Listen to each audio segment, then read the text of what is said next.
আজকে আমাদের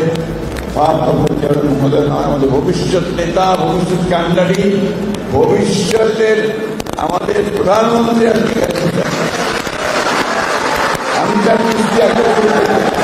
এই নেতা আমাদের ভবিষ্যতের প্রধানমন্ত্রী তার দৃষ্টিতে আনতে চাই। তার স্ত্রী একজন প্রখ্যাত চিকিৎসক, আপনাদের এখান থেকে তিনি গ্র্যাজুয়েশন করেছেন। এই বিষয়টার দিকে তিনি অত্যন্ত বেশি গুরুত্ব দিলেন, কারণ এই যে 18 কোটি মানুষ, এই 18 কোটি মানুষের স্বাস্থ্য সেবা এটা একটা বড় বিশাল একটা দায়িত্ব সরকারের, যেগুলো সরকারের যেগুলো এটা আপনি দেখুন ইদানিংকালে শুরু হয়েছে যে আপনার ঔষধ নীতি, বিশেষ করে আপনার যারা ওষুধ তৈরি করে ম্যানুফ্যাকচারার, তার দুদিন আগে আমার কাছে এসেছিল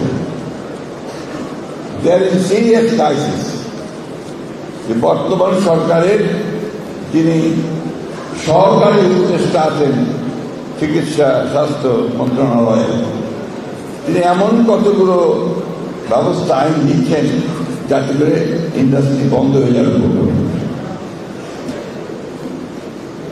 এই যে বিষয়গুলো, এগুলো কিন্তু আমাদেরকে অ্যাড্রেস করতে হবে।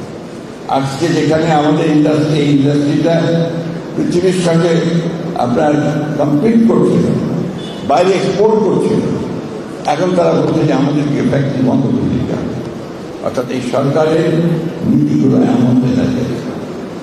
আমাদের ভারপ্রাপ্ত চেয়ারম্যান সাহেব, আমাদের নেতা, তিনি ইতিমধ্যেই আমাদের যে 31 দফা যিনি দিয়েছেন একটা মানে এই জাতির সবচেয়ে আপনার প্রয়োজনীয় যে দফাগুলো দিয়েছেন, ম্যাগনা কার্টা বলে আমরা দেখে একটা পরিবর্তন নিয়ে যুগান্তকারী, সেখানে কিন্তু স্বাস্থ্য ব্যবস্থার কথা তিনি অত্যন্ত উল্লেখযোগ্য হবে। আমি বক্তব্য দীর্ঘ করবো না, আপনারা আজকে অন্য মুডে আছেন, নির্বাচনের মুড, সেই নির্বাচনের মুডে সবাই এখন আপনারা আছেন। আমি আর দীর্ঘ বক্তব্য করতে চাই না, তবে আশা করব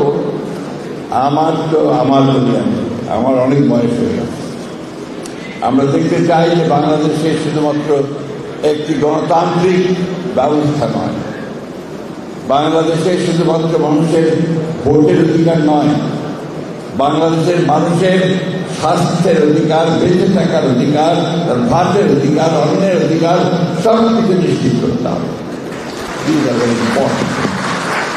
আমি সব শেষে আজকে আমাকে এখানে আমন্ত্রণ জানানোর জন্য আপনাদেরকে আন্তরিক ধন্যবাদ এবং কৃতজ্ঞতা জানাচ্ছি।